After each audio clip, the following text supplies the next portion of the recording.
last but not least, let's talk about symbols. So symbols is going to allow you to drop in some pre-made stuff. And for this design that I have here, let's say I want to do a status bar. So I'm going to come over here to status, and because I've got kind of a darker background, I'm going to use the white one.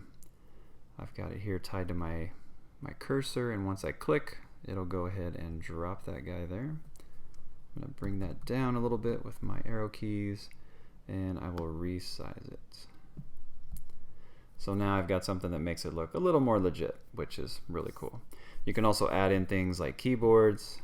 Let's come down here and let's choose keyboards. Let's do this guy. And then once I click, sooner or later, there we go. And then I can resize. So it adds a little bit more customization to my design.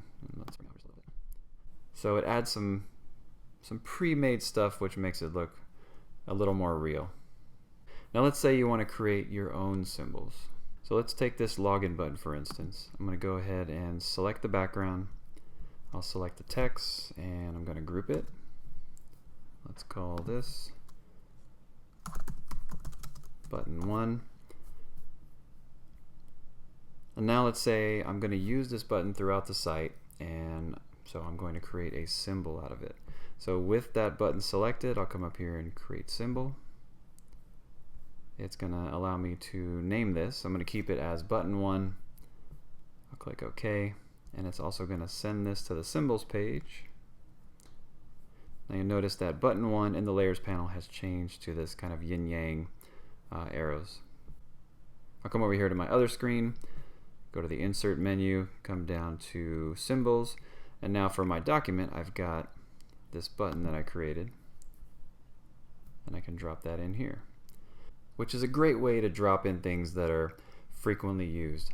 Now if I go over here to my login button, let's say I wanted to make some changes, maybe I get the word that the background needs to change, or we're going to use a different color scheme. I'll double click that guy. It'll take me to the original instance, and then I can make changes from here. So with that selected, I'll go ahead and click the drop down here in the layers panel. I'll click the original shape, and let's say I need to change it to let's say a bluish color. So I'll get that guy selected. Let's change this one to something that's not terribly ugly. And then I'll return to the original screen, and now both buttons are changed. So the changes that I made to my original button, because it's a symbol, are propagated to the same button within other designs. Now this is a really cool feature that'll save you lots of time, so I highly recommend creating symbols when you get lots of screens and you have reusable items.